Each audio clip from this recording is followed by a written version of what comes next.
Então, gostaria de agradecer a presença do professor Bruno Sena Martins. O professor Bruno, ele é licenciado em Antropologia, mestre e doutor em Sociologia pela Universidade de Coimbra, pesquisador do Centro de Estudos Sociais da Universidade de Coimbra desde 2011, professor do Programa de Doutoramento em Pós-Colonialismos e Cidadania Global da mesma instituição.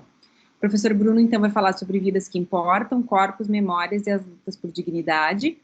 O professor Bruno é um parceiro nosso aqui do Núcleo de Direitos Humanos, um pesquisador pelo qual nós temos a maior admiração, né? Acompanhamos seu trabalho e para nós é uma grande, grande alegria tê-lo conosco aqui para, então, compartilhar suas ideias, que são muito próximas às que nós também desenvolvemos e defendemos aqui, então tenho certeza que será um grande prazer lhe ouvir e depois debater, né?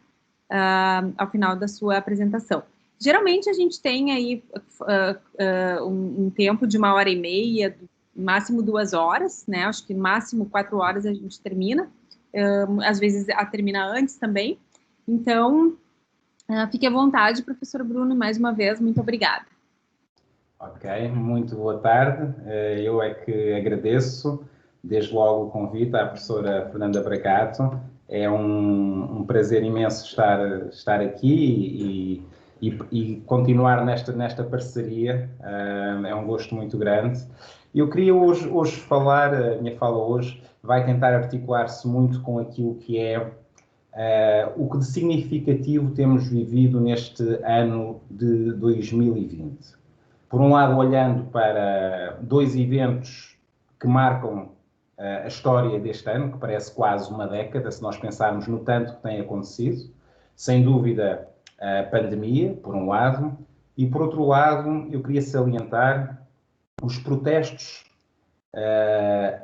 que ocorreram na sequência do assassinato de George Floyd nos Estados Unidos. É muito interessante que nós vivemos num tempo de confinamento, num tempo de restrição, mas ao mesmo tempo assistimos a momentos exaltantes de protesto social este ano. Isto é ao mesmo tempo contraditório, mas sinaliza muito algumas das contradições do mundo moderno em que vivemos, diria eu. E eu queria começar esta fala com uma citação de David Kopenaua. David Kopenaua é um ativista Yanomami, também um xamã que escreveu, juntamente com o antropólogo Bruce Alberto, um livro maravilhoso que se chama A Queda do Céu. E nesse livro, numa das suas citações, ele diz: contam os brancos que um português disse ter descoberto o Brasil há muito tempo. Pensam mesmo, até hoje, que ele foi o primeiro a ver a nossa terra. Mas esse é um pensamento cheio de esquecimento. Omana, o Criador, nos criou com o céu e a floresta, lá onde nossos ancestrais têm vivido desde sempre.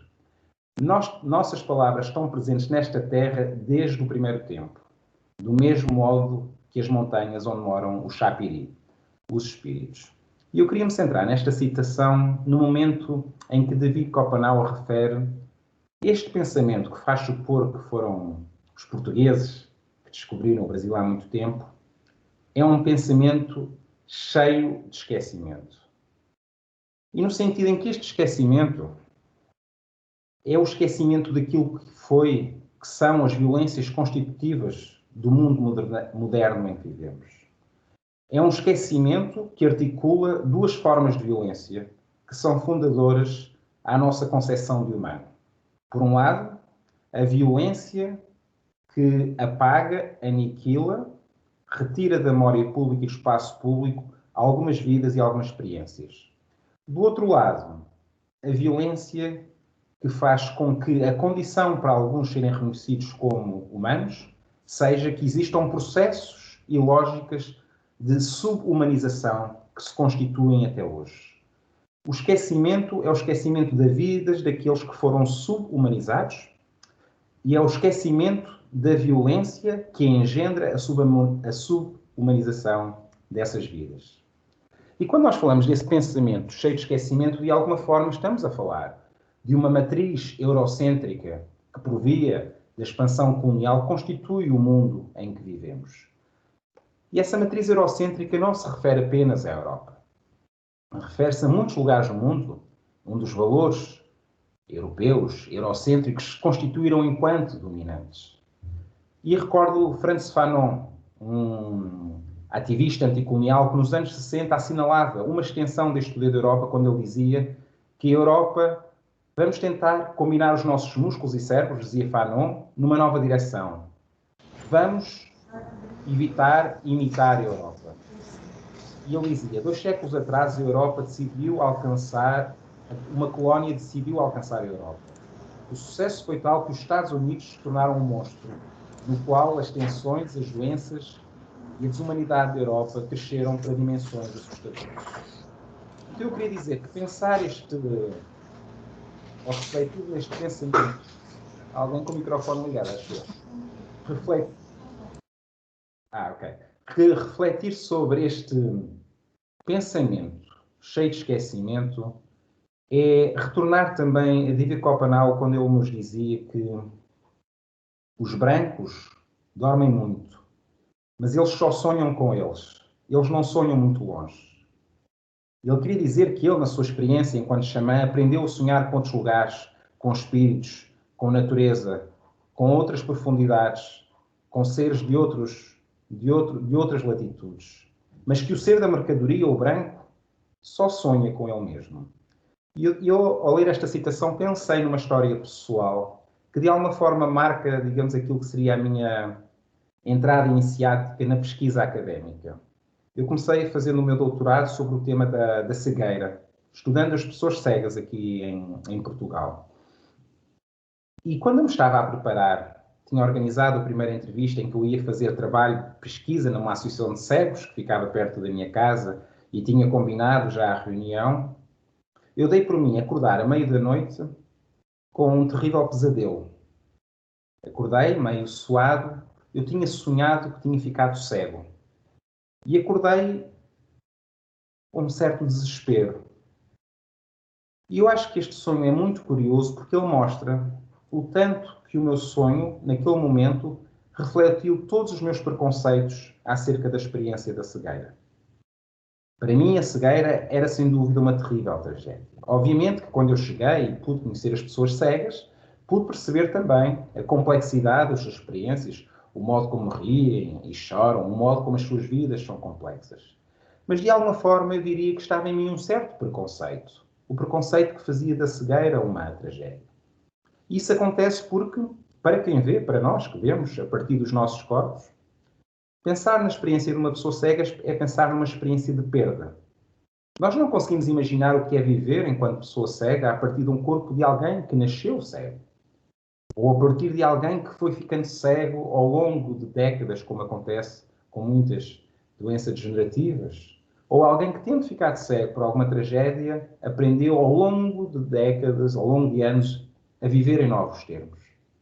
Então esse meu sonho, de alguma forma, posso dizer, sintetizava todos os meus preconceitos em relação à experiência do outro. E esses preconceitos que nós temos em relação à experiência do outro criam, de facto, um silenciamento dessas experiências. José Saramago, que alguns e algumas de vós conhecerão, escreveu um excelente livro sobre a condição humana, o Ensaio sobre a Cegueira.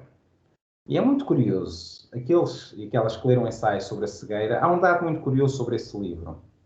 É que a cegueira é utilizada enquanto uma metáfora para mostrar aquilo que é a ignorância humana, o que é a perda de lucidez, o que é a perda de uma certa concepção de solidariedade, uma certa ideia de perdição. Mas é muito interessante que no ensaio sobre a cegueira não está minimamente presente a experiência de uma pessoa cega. O que José Saramago mobiliza para aquele ensaio são todas as metáforas e preconceitos que a história criou acerca do que é ser cego. A cegueira como ignorância, a cegueira como uma queda no abismo, a cegueira como uma perdição. E nesse sentido, as metáforas que nós usamos para pensar a realidade dos outros são muitas vezes metáforas cheias de esquecimento, cheias de silenciamento e cheias de dispositivos de saber, de conhecimento e de privilégio que constituem uma forma de desumanização. E uma das formas de desumanização que nós temos, no modo como constituímos conhecimento nas nossas universidades, E digo nossas no sentido muito geral, porque sabemos que as nossas universidades têm uma matriz fortemente eurocêntrica, é a ideia de vermos a Europa enquanto uma sede de conhecimento, enquanto a sede dos direitos humanos, enquanto a sede da liberdade, da fraternidade e da igualdade. E nós, para confrontarmos esse pensamento cheio de esquecimento, temos que aprender, sem dúvida, a recusar essa arrogância celebratória que imagina o renascimento iluminista que criou a democracia e os direitos humanos e que esquece que a Europa foi a sede de duas guerras mundiais que no século XX mataram entre 80 a 100 milhões de pessoas. Esquece que a Europa foi a sede do genocídio nazi. Esquece que muito do privilégio europeu e do bem-estar social da Europa, que muitas vezes se apregoa, foi construída à custa do colonialismo, do racismo, da escravidão, da pilhagem, da mestiçagem pela violação. Foi constituído pelo desenfreado extrativismo dos recursos naturais, do genocídio indígena, do apagamento de línguas e saberes.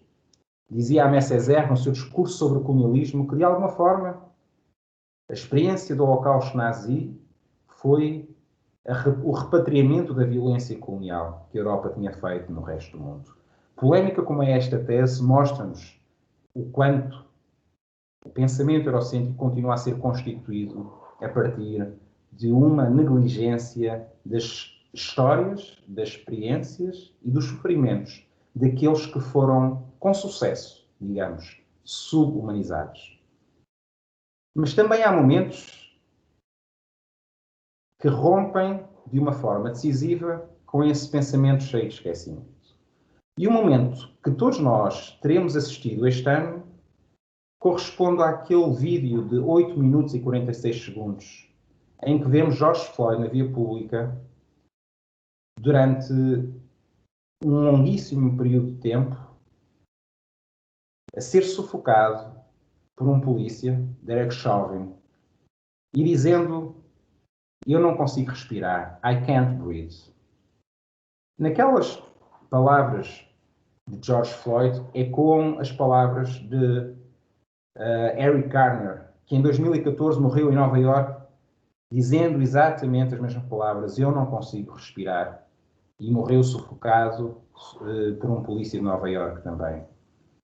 Parece muito interessante pensarmos porque que essas imagens tiveram a capacidade de circular pelo mundo à velocidade com que circularam e de trazer para a consciência política de muitos países a noção de que o racismo permite violências como aquelas que assistimos na via pública de uma cidade norte-americana. E os protestos que seguiram ao assassinato de George Floyd estenderam-se a mais de 2.000 localidades, só nos Estados Unidos, e terão envolvido 15 a 26 milhões de pessoas só no território norte-americano, o que faria, segundo alguns, do Black Lives Matter o maior movimento de protesto da história dos Estados Unidos.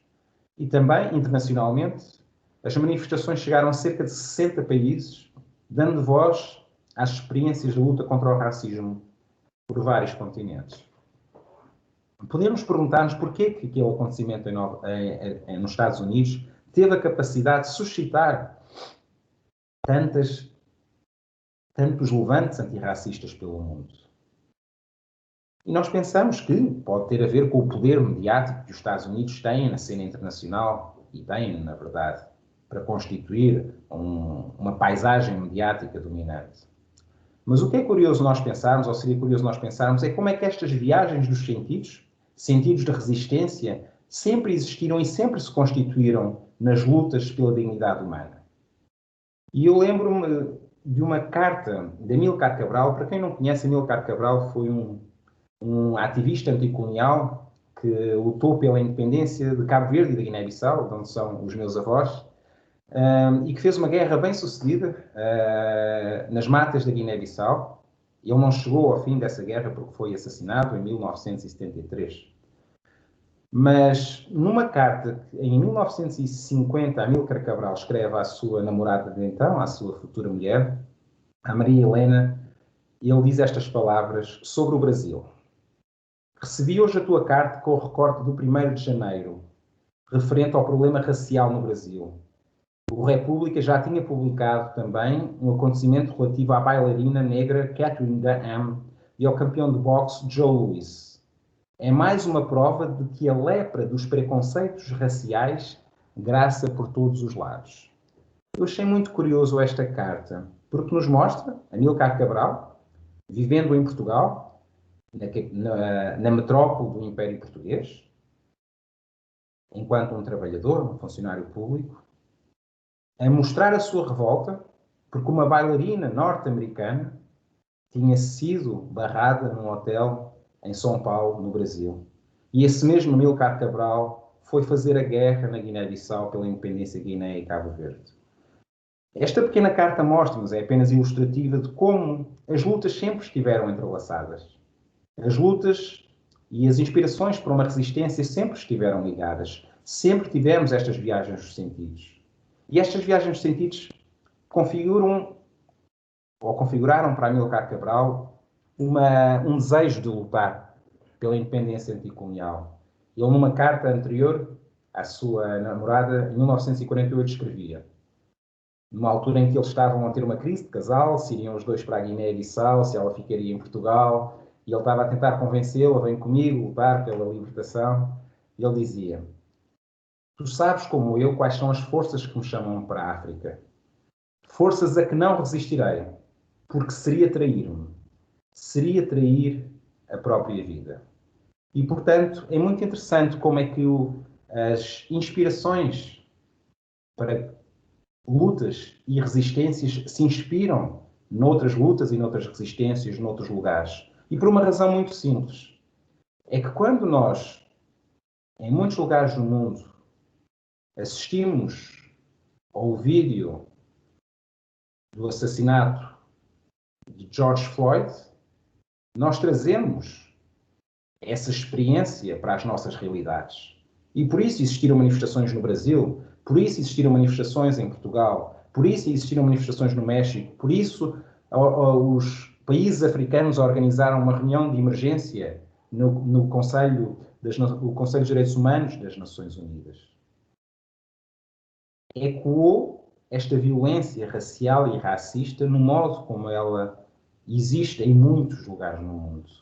E se nós fizermos uma pequena história daquilo que foram os movimentos antirracistas no mundo, aqueles que tiveram a capacidade de se globalizar, nós podemos, seguindo uma cronologia de Vittel Goldberg, pensar em 3 grandes momentos de um movimento internacional antirracista. O primeiro momento seria o movimento abolicionista, que se terá iniciado com a Revolução do Haiti, no final do século XVIII,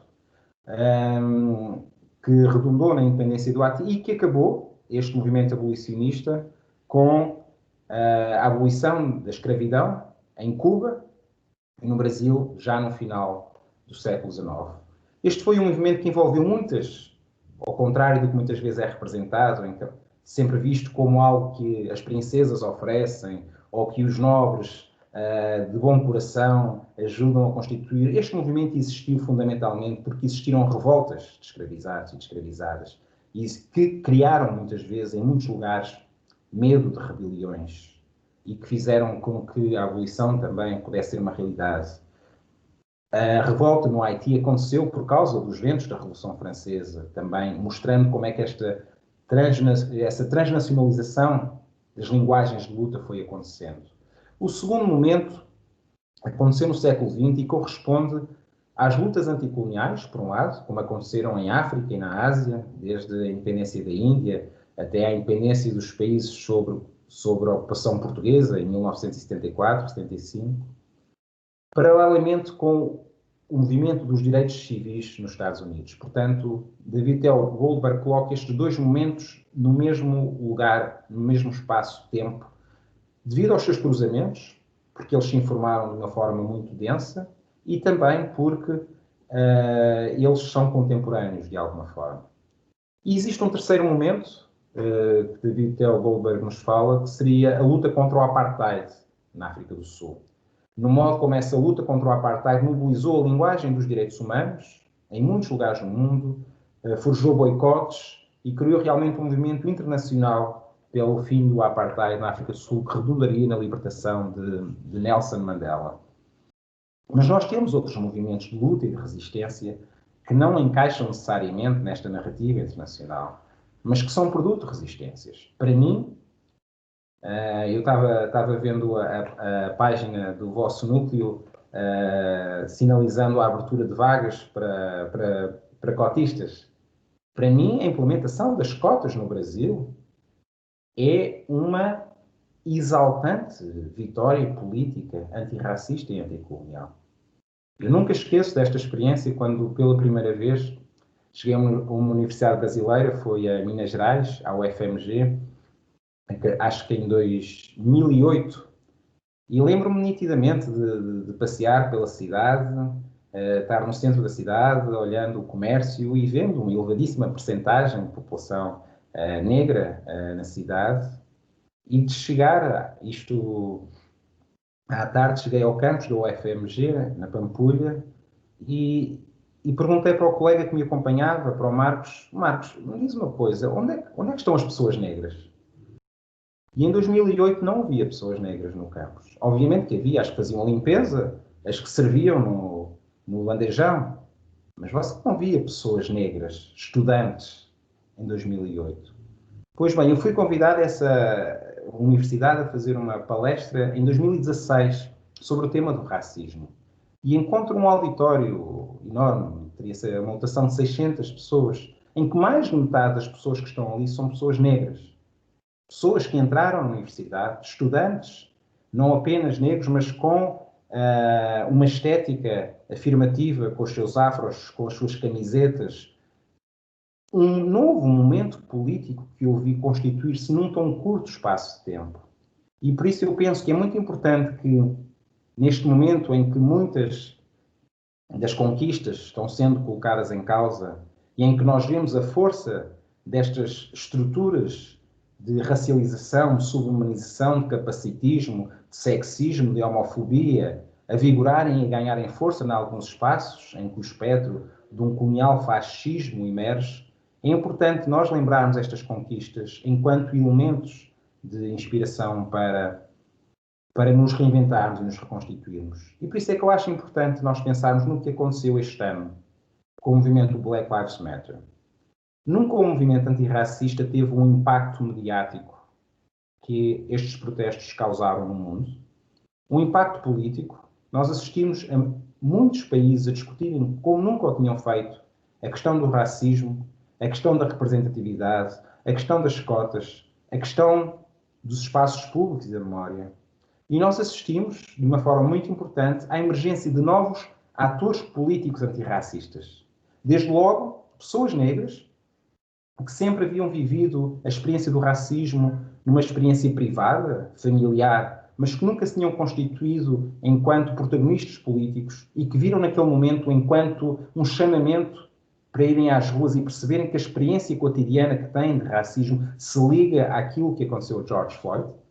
E, portanto, eu penso que foi importante nesse sentido, mas também, por outro lado, para a inédita presença de pessoas brancas, nos Estados Unidos isso foi muito claro, pessoas brancas em manifestações antirracistas.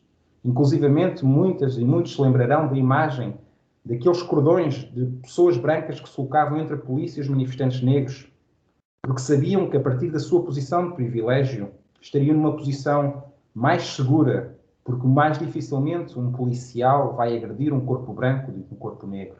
Então é muito interessante vermos como é que estas pessoas se sentiram implicadas na luta contra o racismo, como se lhes dissesse respeito, porque diz respeito, de facto, por viverem num sistema que é racista e que, em algum sentido, os privilegia e que faz com que a sua omissão seja, de alguma forma, uma cumplicidade. Mas eu queria também chamar a atenção para um facto que eu acho interessantíssimo, que foi o modo como este movimento, estes protestos antirracistas, reverberaram numa luta pela memória.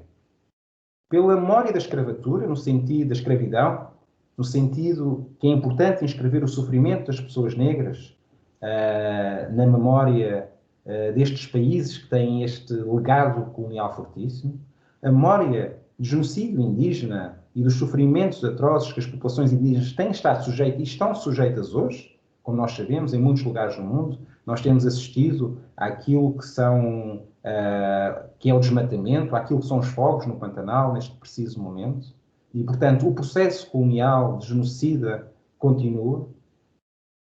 E muitos destes países tomaram consciência também da insustentabilidade de se celebrarem algumas figuras que foram afamados colonialistas, escravocratas e desavergonhados racistas na história. Então nós assistimos, por exemplo, à danificação, à remoção das estátuas de Robert Lee, Cecil Rhodes, Harold Colston, Cristóvão Colombo, que não sei se assistiram recentemente que o dia de Cristóvão Colombo foi ressignificado por muitas pessoas como o Dia Indígena, e isso está a levar realmente a uma transformação paradigmática no modo como se olha hoje para Cristóvão Colombo, já não como um descobridor. Não sei se aqueles que viram o filme, o 1492, em que existia aquela música de Vangelis, em que esta ideia celebratória do herói, hoje em dia esse herói é visto como um bárbaro genocida. E essa mudança de representação é muito interessante para vermos como é que estas disputas pelo sentido acontecem no espaço público, nos currículos escolares. Eu creio que neste sentido, no rescaldo do assassinato de George Floyd, nós estamos a assistir aquilo a que Bernadette Atawene chama restaurações de dignidade, ou lutas por restauração de dignidade. E dou alguns exemplos. Edificação de memoriais da escravatura, construção de museus e produção de exposições museológicas que representam as experiências dos colonizados e das colonizadas, pedidos de perdão por parte de líderes políticos, reconhecimento legal da experiência colonial pelas nações europeias e também reparações económicas de instituições que se beneficiaram dos proventos da escravidão, como a inscrição nos currículos de histórias subalternizadas e de autores não brancos, a retirada de estátuas, de nome de ruas, de símbolos que homenageiam personalidades envolvidas na escravidão e no racismo. Neste sentido, nós podemos dizer que o movimento Black Lives Matter, ou Vidas Negras Importam, inscreveram de uma forma decisiva a luta antirracista, a luta anticolonial naquilo que alguns autores chamam a Era da Memória.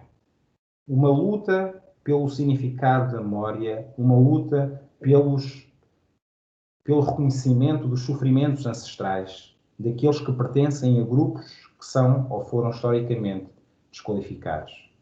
Nós podemos dizer, e retomando, e caminho para o fim da minha fala, de que nas nossas sociedades, após séculos, é possível esconder a violência contra pessoas com deficiência, contra pessoas LGBT, contra pessoas negras, contra pessoas indígenas, ciganas. É possível esconder esta violência, porque muitas vezes ela não é filmada, como no caso de George Floyd. Mas é sobretudo possível esconder essa violência porque existe uma violência maior. E essa violência maior é aquela que define essas pessoas como subhumanas, como ameaçadoras, como desviantes, como doentes, como incapazes, como monstros, como selvagens. E que por isso, devido a esse estatuto, é possível criar uma organização da violência do Estado que define exatamente essas margens, essas fronteiras, essas linhas abissais, como diria Boaventura de Sousa Santos. Temos isso no racismo ambiental. A destruição ambiental, obviamente, marca muitas dessas estruturas. Temos isso naquilo que é o sistema carcerário. Angela Davis fala disso, e o Brasil e os Estados Unidos, no modo como a população negra está encarcerada, é muito significativo de como é que a violência institucionalizada é uma violência também racial. Nos hospitais psiquiátricos, que durante muito tempo encarceraram pessoas que eram consideradas doentes mentais, e nós temos o caso no Brasil de Barbacena, o Hospital de Colónia, em que existe o trabalho da Daniela Arbex, que mostra realmente como é que essa indústria de criação de doentes mentais era também uma forma de separação entre os humanos e os não humanos, por linhas que tinham a ver com a raça, com o género, com a sexualidade. Nós temos hoje em dia o confinamento das pessoas com deficiência, no momento em que muitos de nós se queixam, que estamos cansados de estar fechados em casa, que não podemos sair à rua por causa da pandemia. Seria uma boa altura para lembrarmos quantas pessoas cadeirantes vivem as suas vidas desde sempre, fechadas em casa porque não têm condições de acessibilidade, porque vão enfrentar preconceitos, e que passam muitas das suas vidas fechadas em casa, olhando o mundo pela janela.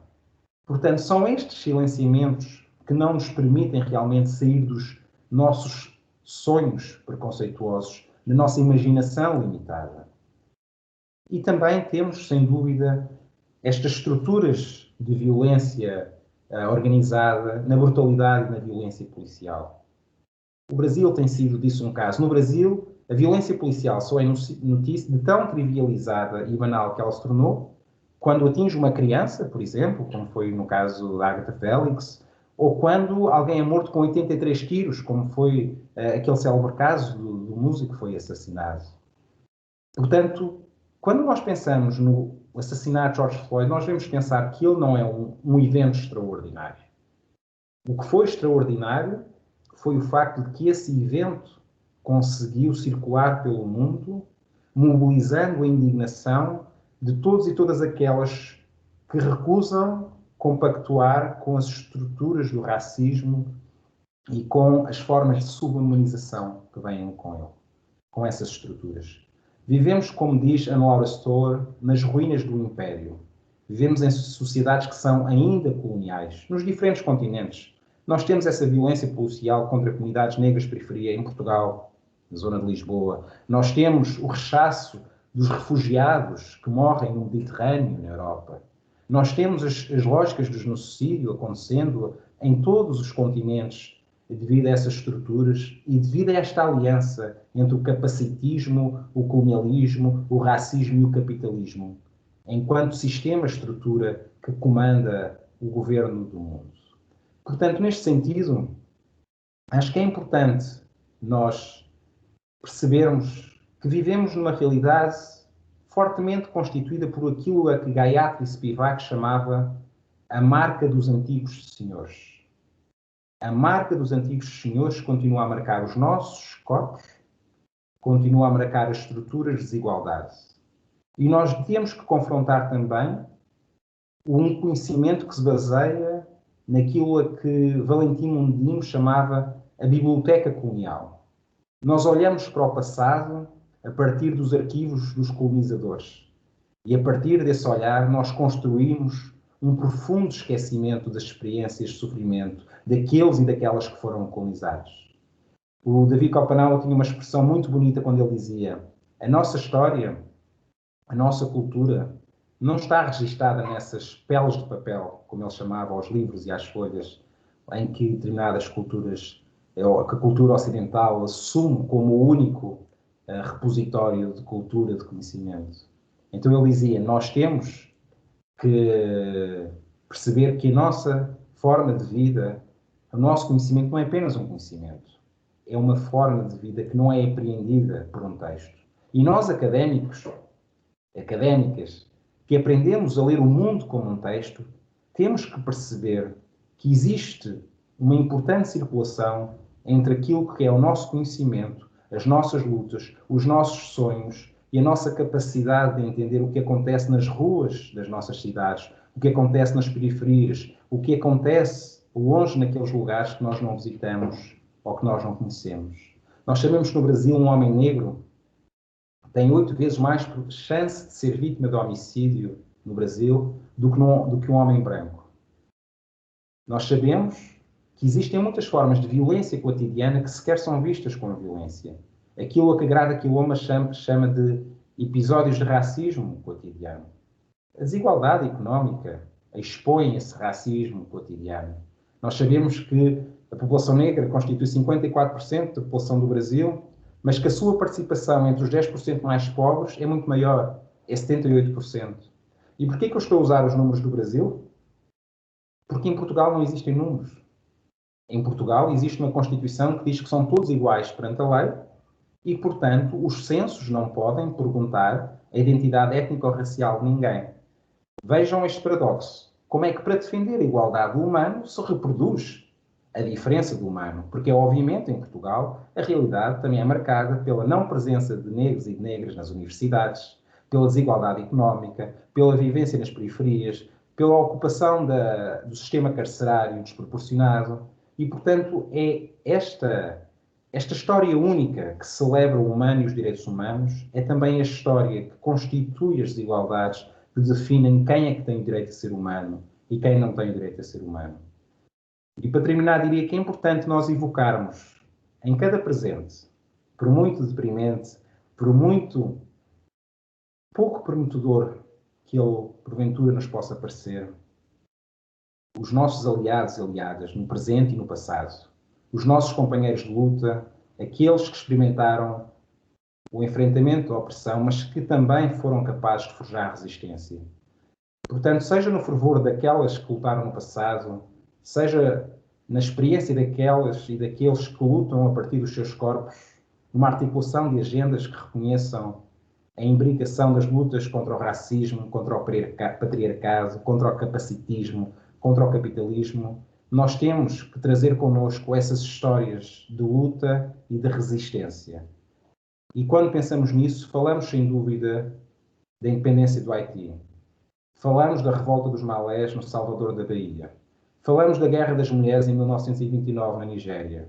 Falamos da luta dos trabalhadores ferroviários em Dakar. Falamos do Levante do Soweto na África do Sul. Falamos de Selma nos Estados Unidos. Falamos dos sobreviventes do desastre de Bhopal na Índia. Falamos dos Guarani Kaiowá. Falamos de Bruno Candé. Falamos de George Floyd. Falamos de Marielle Franco.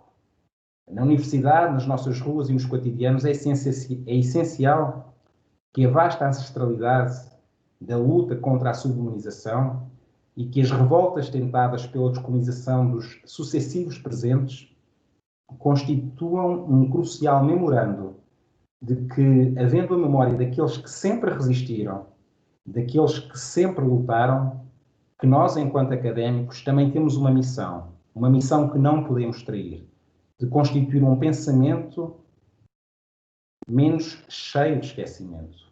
Um pensamento que não seja marcado por uma história única e um pensamento que milite, que se mobilize contra as estruturas de desigualdade que criam o outro subhumanizado, aquele que está fora das nossas histórias e longe dos nossos sonhos. E com isto termino. Muito obrigado. Muito obrigada, Bruno. Excelente. Como já era esperada, né? A tua fala. Te agradeço muito. E agora a gente abre, então, para os debates, né?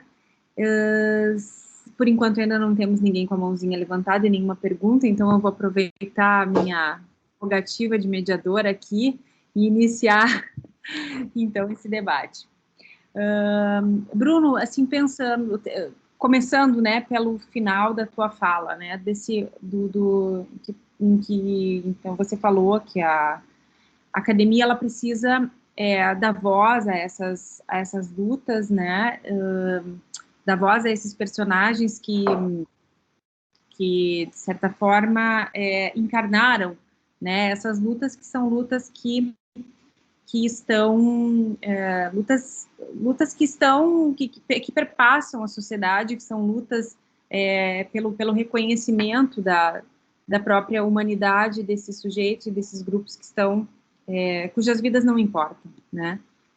E eu queria aprofundar melhor essa questão, assim, em que medida a academia dá visibilidade a essas vozes, a essas narrativas, importa para uma teoria dos direitos humanos que impacte realmente numa maior ou numa menor seletividade dos direitos humanos ou numa maior efetividade dos direitos humanos, no sentido de que os direitos humanos desses sujeitos sejam respeitados. Assim, então, em que medida falar dessas histórias, em que medida o nosso papel de acadêmico pode realmente, a partir desse resgate, transformar, né, uma teoria que na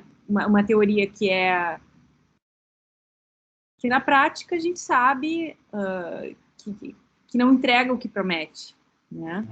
Nesse sentido, assim. Claro, obrigado, Fernanda. Eu eu coordeno aqui em Coimbra, no Centro de Estudos Sociais, um doutorado em Direitos Humanos, e uma experiência que nós temos com frequência. Nós temos muitos e muitas estudantes que vêm das lutas sociais e que se articulam com os direitos humanos porque com o sentido de querem transformar o mundo num lugar mais justo. E uma angústia que muitas vezes esses estudantes expressam é: professor, o que é que eu estou a fazer aqui estes 4 anos da minha vida tentando escrever uma tese, ficando sentado horas e horas em frente a um computador, lendo livros que não acaba, tendo bloqueio de escrita a cada 2 dias, deprimindo, sofrendo. O que é que eu estou a fazer quando tanta coisa acontece pelo mundo, quando tanta vida está em perigo, tanta vida que importa está lá fora, né? E não é fácil responder a essa questão, mas eu acho que nós devemos tentar responder a essa questão. A primeira sensação que eu tenho é que é muito bom ter estudantes que têm essa angústia, porque eu acho que essa angústia é sinal que não se acomodaram à universidade enquanto lugar de privilégio, de construção da vaidade pessoal, de construção de uma carreira, e que veem a universidade enquanto um espaço contraditório. Porque a academia é um espaço contraditório. A academia é um espaço que fomenta uma competitividade, é um espaço muito marcado pela vaidade pessoal, é um espaço que nos obriga a publicar para conseguirmos manter-nos à superfície. A academia é um espaço que é muito marcado por uma cultura eurocêntrica.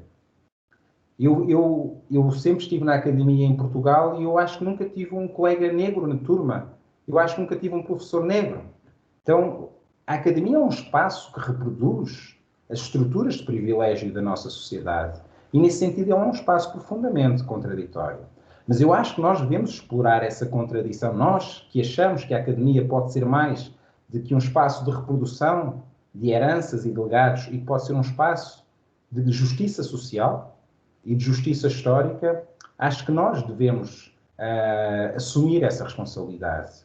Em certo sentido, porque muitos desses e dessas estudantes que vêm com essas angústias, depois, quando fazem a sua tese, quando fazem a sua experiência de campo, têm a oportunidade de conhecer profundamente outras experiências.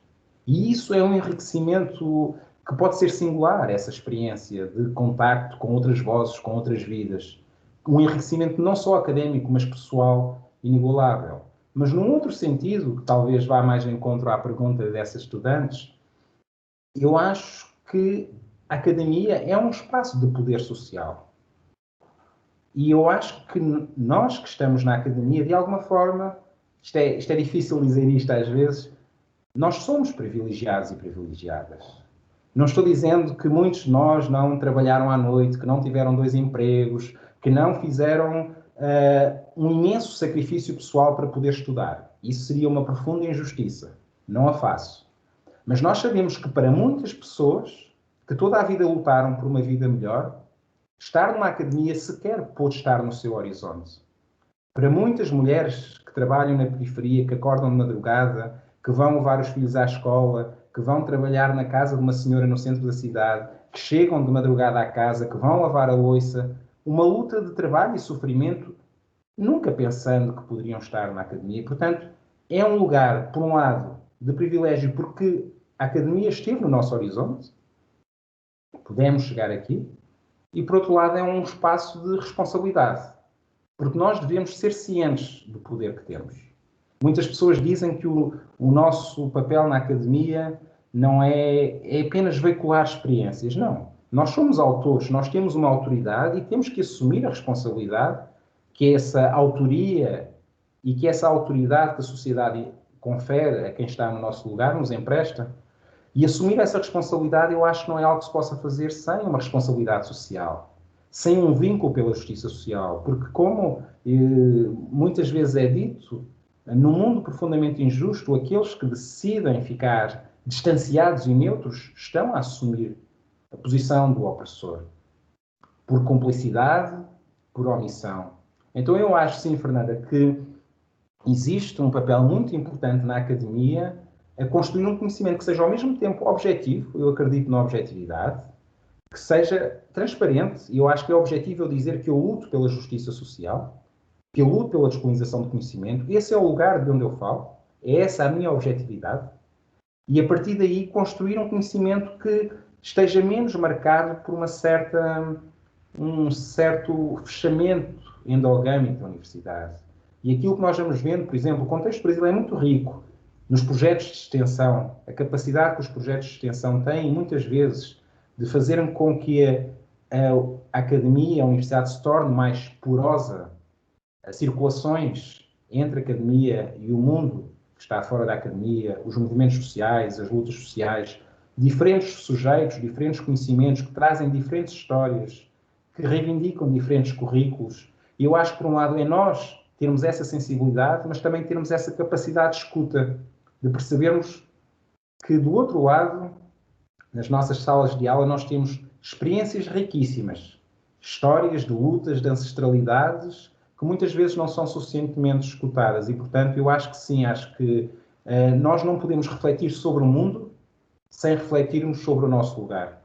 E o nosso lugar é, sem dúvida, um lugar de pessoas que estão num espaço de profunda contradição histórica e que podem aceitar desempenhar um papel, que será sempre um papel, em algum sentido, agonístico, mas que é um papel que nós devemos assumir com todas as dificuldades que isso certamente comporta. Certo. Bruno, nós já temos temos o Gleidson com a mão levantada e a Sumaila com uma pergunta, mas antes de passar para eles, eu queria só fazer mais uma, enganchando no que você falou, que pensando nesse papel da academia, né? É uma questão assim, uma questão um pouco complexa, eu vou tentar te colocar e ouvir tua opinião sobre isso. É algo que vem me intrigando já há bastante tempo, que é essa questão, né, das vidas que importam, essa questão dos sujeitos de direito cujos direitos são protegidos muito facilmente, aqueles cujos direitos são sistematicamente violados, e essa é uma questão extremamente seletiva, né, e eu escrevi já alguns textos associando essa questão da humanidade ao conceito de racionalidade, cunhado, né, no iluminismo, que definiu quem é humano, quem não é humano, mas, de fato, a racionalidade, né, como uma questão não ligada, uma questão mais mental, uma questão mais epistemológica, ela, na verdade, ela vai se expressar, né, em determinados corpos e ser negada em outros corpos, né? Na verdade, a presença da racionalidade, ela, embora seja um atributo psicológico, mental, enfim, de fato, ela se corporifica, né? Ela tem, historicamente, os sujeitos racionais têm cor, têm sexo, têm condição socioeconômica, tem um determinado tipo, são capazes, né? E os irracionais, nós sabemos, né, e aí quem são. Então, essa questão do corpo, ela é fundamental também para a definição, né, do que é o humano. A questão, portanto, da sua identidade aparente, né, de como você se apresenta no mundo. Então, essa questão da distribuição de poder, a questão de quem importa e quem não importa, é, no fundo, antes do que uma questão epistemológica, uma questão estética. Uhum.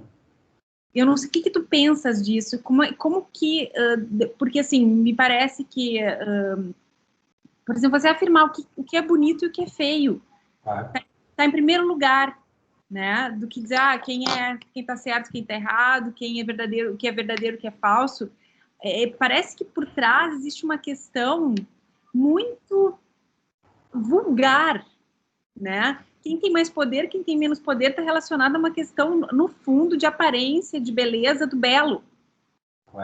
Claro, sem dúvida. Não, eu acho que... Desculpa, não sei se tinhas terminado. Não, era isso, assim, só eu refleti um pouco sobre isso, porque para mim isso tem me perturbado muito, essa questão. Claro. Não, eu acho que a história do belo é muito interessante para nós pensarmos, como é que o poder exerce também pela criação de uma profunda máquina do desejo. O Franz Fanon dizia, de uma forma quase provocadora e irónica, dizia que o desejo do colonizado é dormir na cama do colonizador com a esposa do colonizador. Então, em certa medida, criam-se estruturas em que o imaginário do desejo é o imaginário do poder e dos poderosos. Nós sabemos, por exemplo, que durante a Idade Média, quando a nobreza, a aristocracia, não saía praticamente de casa e não apanhava sol, que o corpo branco era ouro sobre azul, o corpo branco da mulher sem qualquer tipo de bronzeado era visto como a forma mais requintada de beleza. E os poetas medievais, de Petrarca, todos eles cantam, sempre cantam a beleza de mulher, salientam a alvura da sua pele, o quanto branca é a sua pele. No século XX, quando a burguesia começa a ir à praia, cria-se um novo modelo de beleza em que o bronzeado passa a ser bonito, em que apanhar uma cor, apanhar um sol passa a ser bonito, em que o bronzeado já não é a cor que o trabalhador apanha quando está debaixo do sol, mas é aquela cor estudada com a marca do fato de banho de quem vai à praia, e a concepção de beleza muda. E é interessante que quando a concepção de beleza muda para quem tem o poder, ela também muda para quem aspira a essa estética. Por isso é que a Bell Hooks dizia, na luta pelos direitos civis nos Estados Unidos, que o auto-amor é um radical manifesto político. Porque dizia ela, enquanto mulher negra, sempre me ensinaram a achar o meu corpo feio. Por isso é que aquele mote nos Estados Unidos, o Black is Beautiful, o negro é belo, é tão radicalmente subversivo a afirmação. E ainda hoje nós vemos, quer dizer, se nós pensarmos, seja no modo como o corpo da mulher, numa estrutura profundamente machista e sexista, está sujeito a muito mais violências para a constituição do modelo de beleza, mas pensemos no corpo de uma mulher negra. O que é a violência dos produtos químicos que muitas vezes se usam no cabelo para o cabelo ficar liso, ou dos ferros quentes que se colocam no cabelo? E do que é a violência de alguém que se olha ao espelho e que não se reconhece bonito, porque não é esse o modelo de beleza que vê na televisão, na publicidade, na construção do conhecimento. E, portanto, eu acho que sim, acho que o modo como os nossos corpos são atravessados por essas hierarquias é crucial. E o modo como nós descolonizamos os nossos corpos também é uma questão, Fernanda. Eu nunca esqueço, isto é uma experiência muito, muito pessoal, mas que para mim é muito instrutiva, de quando aqui em Portugal, pouco depois da Guerra Colonial, em que o racismo era mais aceso e mais evidente até do que é hoje nas expressões pessoais, não estou a falar ao nível institucional e estrutural, porque aí permanece. Eu lembro-me, quando a minha mãe me ia buscar ao colégio, eu teria 6 anos, a minha mãe é da Guiné-Bissau, mais negra do que eu, mais escura, eu tinha vergonha que a minha mãe me fosse buscar à escola. Porque eu sabia como é que os meus colegas iam olhar para a minha mãe. Eu sabia como é que os meus colegas iam gozar comigo e chamar-me preto da Guiné naqueles dias a seguir. E tudo que eu queria naquele momento era ser branco e ter uma mãe branca. Portanto, imaginem como é que esta estrutura se interpenetra naqueles que são afrodescendentes, racializados, ou naqueles que aprenderam a ver o desejo e o poder enquanto algo que tem uma marca do branco. Existe um filme fabuloso americano que se chama The Imitation of Life, a imitação da vida. E uma das cenas mais emocionantes é quando a mãe negra vai buscar a sua filha à escola. A sua filha tinha pele clara e, portanto, os colegas não sabiam que ela era negra. E a filha morre de vergonha e diz à mãe para se ir embora. E a mãe fica a chorar. Então, eu acho que sim, acho que essa representação da beleza que nos atravessa a todos, implica também a necessidade de nós descolonizarmos a nossa estética, descolonizarmos o nosso desejo e de nos questionarmos também, de uma forma muito profunda, até que ponto é que nós podemos dizer que somos não racistas, que somos não sexistas, que somos não machistas.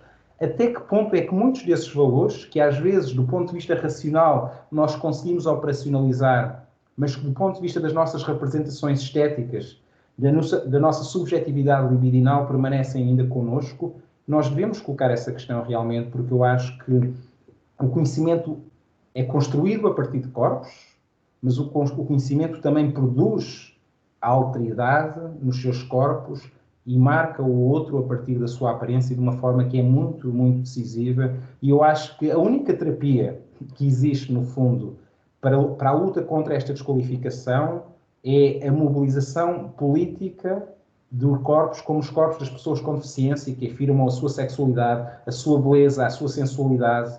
Eu acho que é a afirmação política de corpos que são colocados no lugar da monstruosidade, no lugar da feiura ou no lugar da infantilidade, que são as formas estéticas de desqualificação das vidas que importam menos, não é?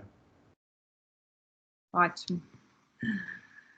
Temos que avançar mais nessas discussões sobre a descolonização da estética. Eu acho que a descolonização da estética é o primeiro passo para a descolonização total. Não é pelo conhecimento, é pela estética mesmo. Bom, Gleidson, por favor. Boa tarde, professora, colegas. Boa tarde, professor Bruno. Parabéns, obrigado. Rapidamente, primeiro, deixa eu dialogar aqui primeiro com a sua provocação aqui, se me permite, professora. Eu sempre digo que a questão da beleza é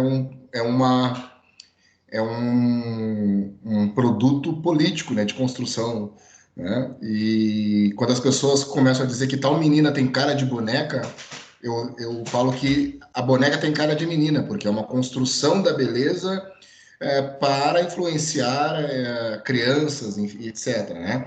Inclusive, teve um desenho animado, que eu utilizo bastante, que foi retirado isso foi, nós estamos em 2020, deve ter sido 2018, onde uma princesa branca se apaixona por um príncipe e ela não podia se apaixonar por esse príncipe e ela, enfim, vai lá e dá um beijo no príncipe, mas ela sabia que ficaria feia se desse um beijo no príncipe. E o ficar feia dela é virar uma menina negra, né? E aí esse desenho foi denunciado e foi retirado. Mas a minha pergunta para o professor Bruno é mais referente à questão dos direitos humanos. E o que tem alguns públicos começam a chamar de identitarismo, né? Enfim, eu sempre digo que os direitos humanos, eu faço uma provocação dizendo que os direitos humanos nascem assim da primeira vez na Idade Moderna, onde os brancos são vítimas do racismo, enquanto que o racismo era direcionado de forma mais estrutural para as pessoas negras, não havia problema, né? Depois que o Hitler inventou de bloquear, e aí as pessoas, opa, só um pouquinho, os brancos também podem ser vítima de racismo, inclusive cria-se toda uma estrutura supranacional, ONU, Declaração Universal de Direitos Humanos, tudo isso numa percepção universalista. Então, os direitos humanos, eles têm, na sua base de construção, uma percepção universalista de homem, hétero, branco, classe média alta, intelectual. Essa é isso, né? Bom, e agora tem muita discussão sobre algumas especificidades que as pessoas começam a denunciar ou criticar chamando de identitarismo. Eu também digo que só critica o que eles denominam de identitarismo quem é a própria norma, né? A personificação da norma que não se preocupa com algumas discussões de identidade ou várias identidades possíveis, né? Então, eu queria lhe ouvir, professor, nessa relação direitos humanos, especificidade e especificismos, identidade e identitarismos. Obrigado. Muito obrigado, Gleidson. Sem dúvida, aquilo que diz sobre o modo como os direitos humanos se constituem enquanto um idioma internacional de dignidade, é disso que se trata, tem muito a ver com a história do Holocausto Nazi.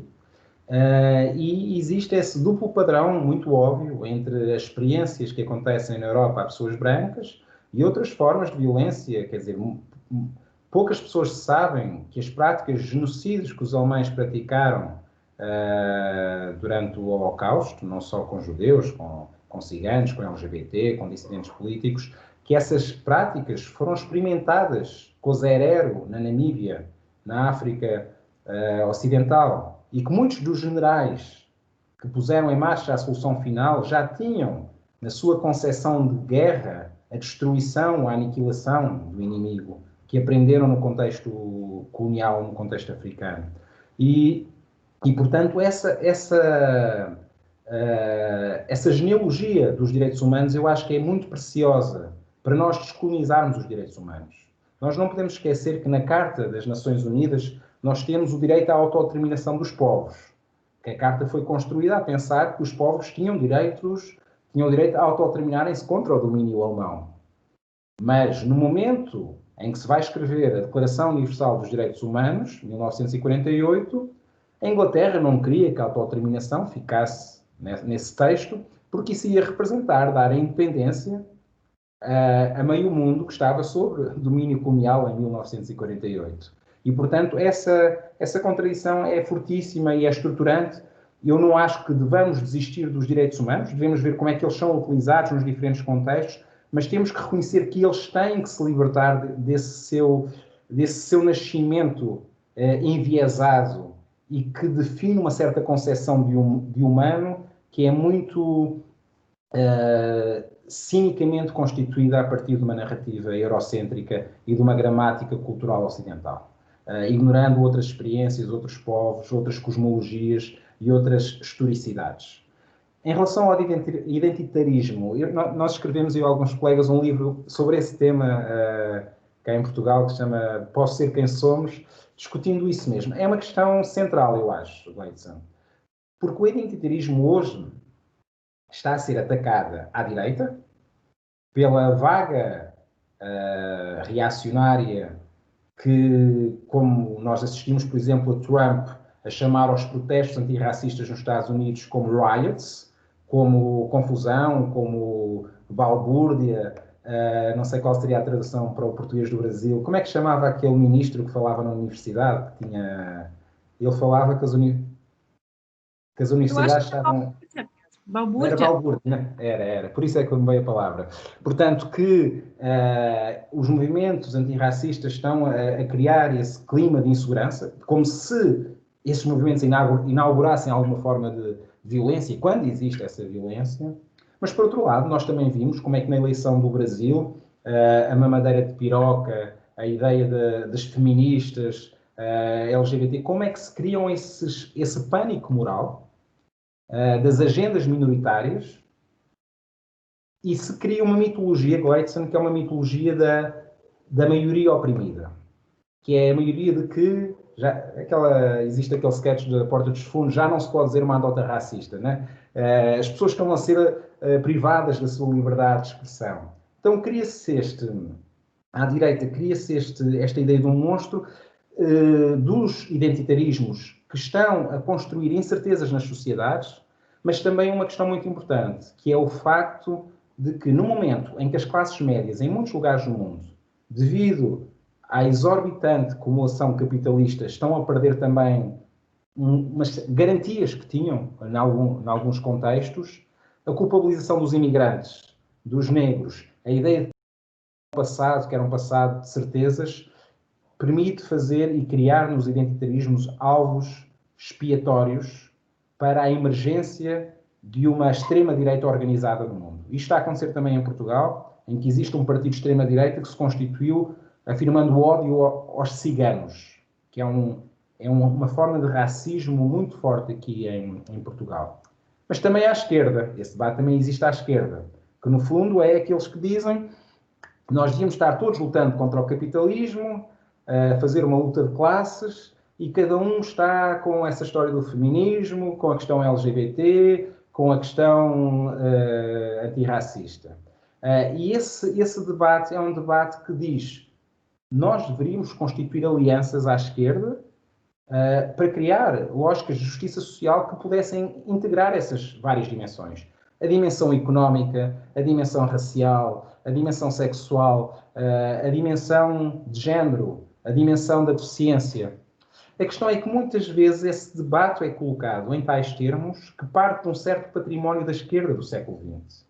Os partidos da esquerda do século XX se constituíram na luta dos trabalhadores, na luta de classes, têm muita dificuldade em incorporar como agendas centrais da sua luta as lutas daqueles que há muito tempo lutam pela sua dignidade.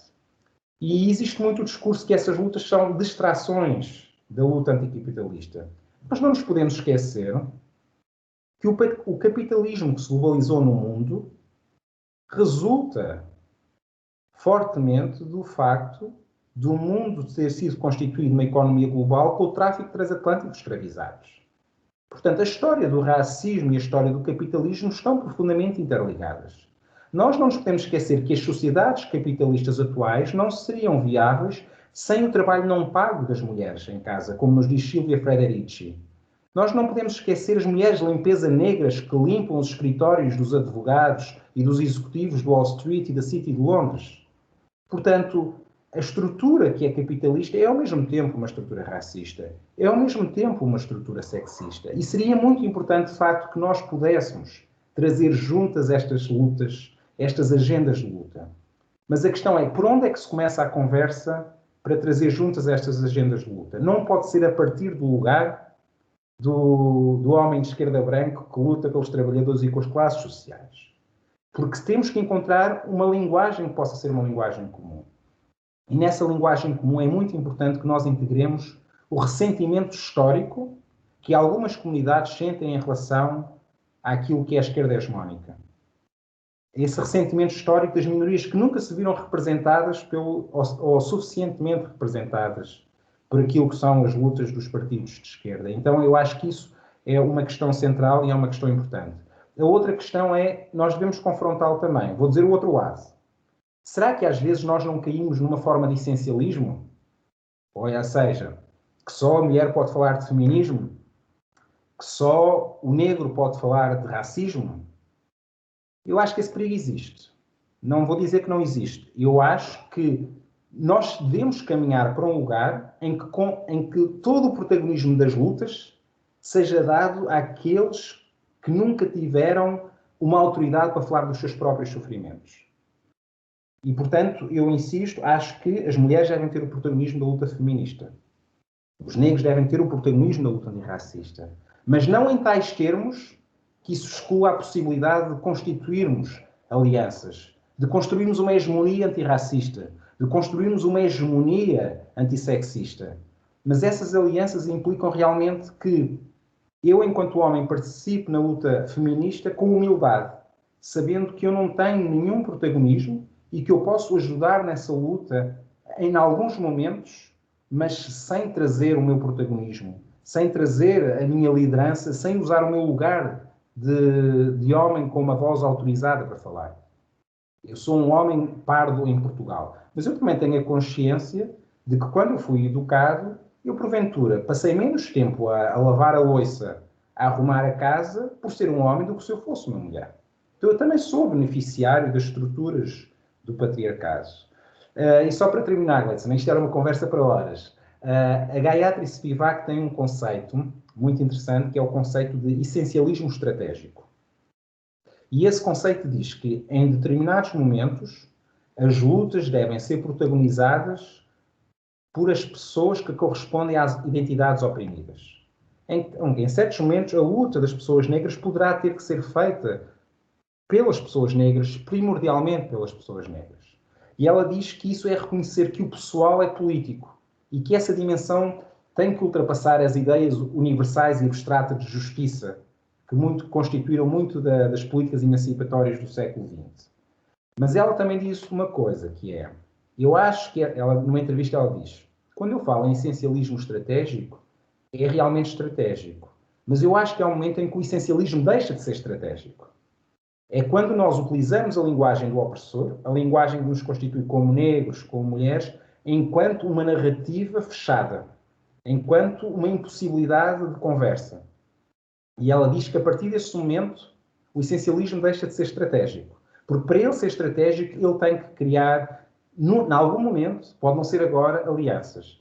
Mas só para terminar, eu acho muito interessante, algumas pessoas diziam que quando se deitou abaixo a estátua de Cristóvão Colombo nos Estados Unidos, muitas pessoas diziam os indígenas e os negros estão a fazer errado porque isto pode provocar, por exemplo, que Trump tenha mais possibilidades de ser eleito.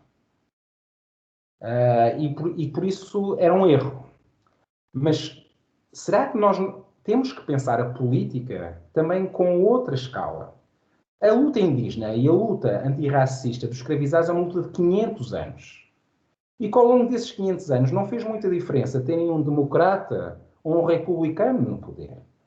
Porventura, este é um momento de glória, poder ter esta luta anticolonial, mesmo que ganhe o Trump, porque a nossa história não é uma democracia de 4 anos, é uma luta de resistência de séculos. E, portanto, nós temos que integrar as diferentes historicidades.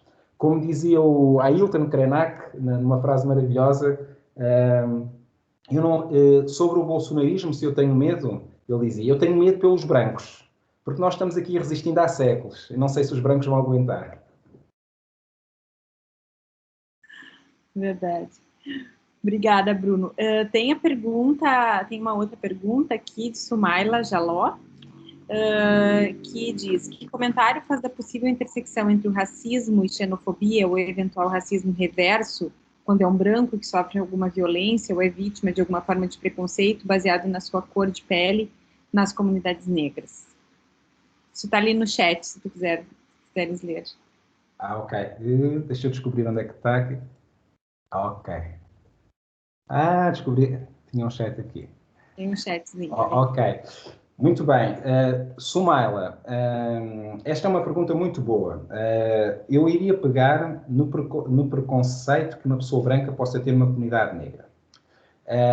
E isso pode existir, obviamente. Ou seja, nós temos, por exemplo, países em África em que hoje as elites são negras. Em que nós temos muitas vezes aquilo a que chamamos o sul imperial, que são as elites que circulam pelo mundo, que estão nos esquemas da lógica neoliberal e que não representam as suas populações. Nós temos essas lógicas, portanto, em lugares em que muitas vezes o poder não se transformou, mudou de cor. Mas eu acho que é uma falácia, e eu recuso esse conceito, alguma vez nós podemos falar de racismo reverso.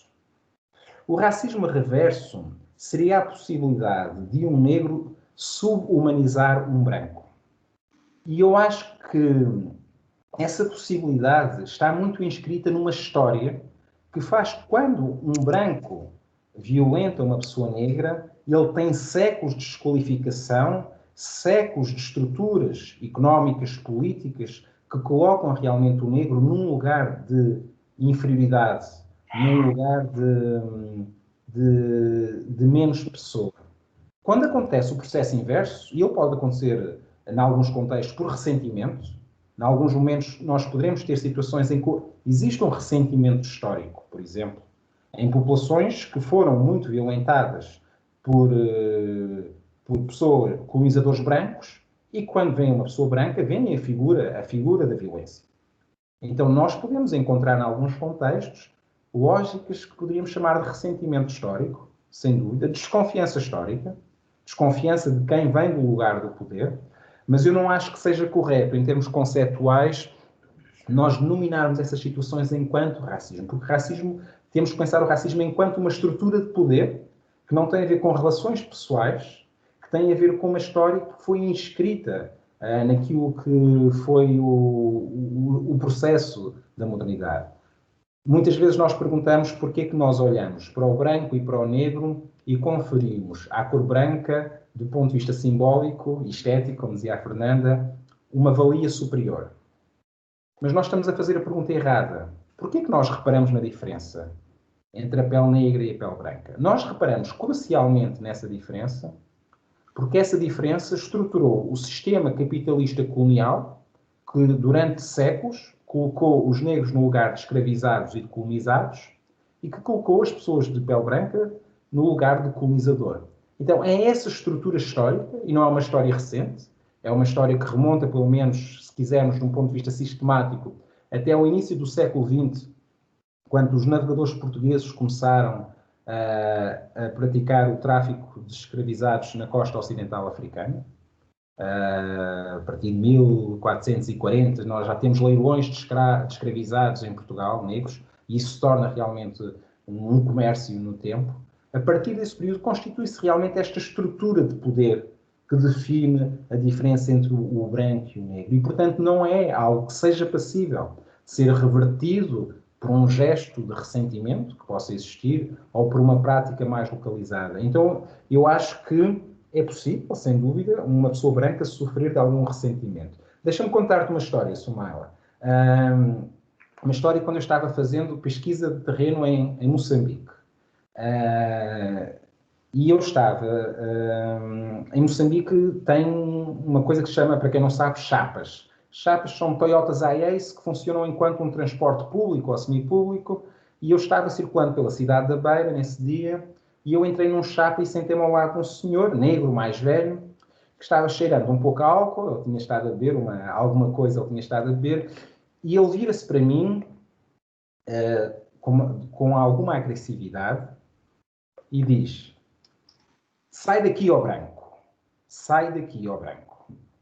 E eu fiquei muito desconcertado. Primeiro porque eu nunca tinha sido chamado de branco de uma forma agressiva na minha vida. Eu já tinha ouvido preto da Guiné ou negro, já tinha ouvido todos os insultos enquanto um negro em Portugal, nunca tinha sido insultado como branco. E fui para casa achando aquilo muito injusto. Achei que aquilo que aquele homem disse foi porque ele tinha bebido muito, porque ele não conhece a minha história, porque não sabe que a minha mãe é guineense, meu pai é cabo-verdiano, que eu em Portugal também sou alvo de atitudes racistas. Mas depois eu fiquei pensando, eu venho de Portugal e estou aqui fazendo uma pesquisa em Moçambique, com uma bolsa do governo português. Eu estudei em Portugal, em que sempre tive uma ótima escola pública, em que sempre beneficiei dos projetos, dos privilégios daquilo que foi o benefício colonial da Europa. E, de certa forma, ele, quando olha para mim, um corpo não negro, ele vê alguém cujo privilégio resulta da sua opressão, da sua disposição. Então, em algum sentido, eu fui capaz de ver naquela frase algo de profundamente lógico, uma profunda justiça histórica de ele perceber que o meu lugar era um lugar de um privilégio construído a partir da sua disposição, da sua violência que provavelmente ele sofreu, porque ele ou seu pai, muito certamente viveu em Moçambique, praticou a chibala. A chibala era o trabalho forçado que existia em Moçambique, que era uma forma equivalente à escravidão, que existia até muito tarde, certamente até 1961, e continuou até mais tarde. Portanto, é muito interessante nós pensarmos estas relações de poder sempre a partir de uma perspectiva histórica. E, portanto, quando algum empresário branco chega a Angola e diz, oh, branco, nós podemos ter realmente uma dimensão de ressentimento histórico, mas que eu acho que é perigoso nós associarmos isso a um racismo que tem a capacidade de fazer com que aquela pessoa se sinta menos pessoa, se sinta subhumanizado, porque isso depende crucialmente das estruturas de poder que foram definidas desde há séculos pelas lógicas hierárquicas do colonialismo.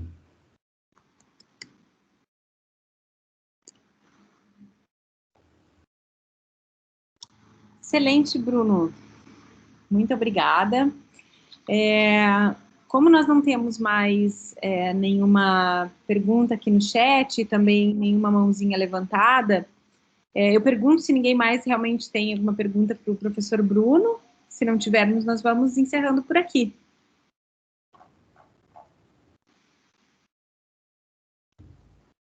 É isso?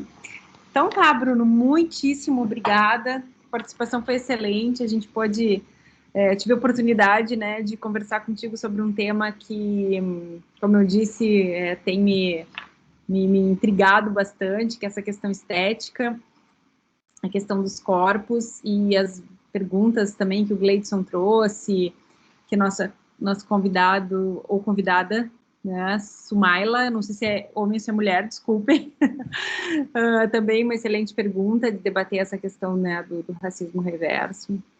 Então, muito obrigada. E daqui a 15 dias nós vamos ter, então, a nosso próximo debate, e aí também estão todos e todas convidados. Ok, muito obrigado a todos e a todas pela paciência de me escutarem nestas circunstâncias que são sempre desafiantes, mas foi um gosto E espero que, Fernanda, possamos continuar então com a nossa parceria e bom trabalho aí para todos e todas. Com tá? certeza. Muito obrigada, Bruno. Muito obrigada a todos e a todas. Tchau, tchau. Uma boa tarde. Um abraço.